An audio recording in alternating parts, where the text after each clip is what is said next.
Pendant plus de 50 ans, la roulotte d'Eddie Carvery à Africville a été un symbole de résistance. Mais en fin de semaine, cette roulotte a été retirée. Des proches d'Eddie Carvery, qui est décédé en février dernier, demandent son retour. L'organisme sans but lucratif qui gère le site d'Africville à Halifax dit avoir fait déplacer la roulotte pour des raisons de sécurité. Eddie Carvery est décédé le 14 février dernier à l'âge de 79 ans. Ses enfants et petits-enfants auraient souhaité que sa roulotte demeure dans le parc où le militant a mené une longue lutte pour que les descendants des résidents expulsés d'Africville obtiennent réparation. Ils accusent le Fonds du patrimoine d'Africville d'employer les mêmes tactiques que la municipalité d'Halifax lorsqu'elle a rayé de la carte l'ancienne communauté noire dans les années 60.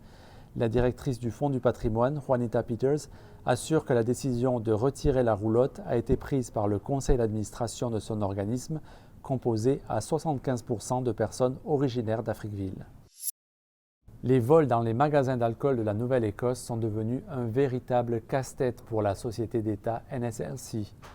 La NSLC indique que depuis le début de la pandémie, le nombre de vols d'envergure a fortement augmenté.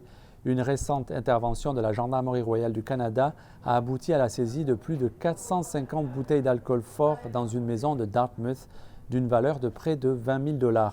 L'alcool saisi a ensuite été restitué à la NSLC.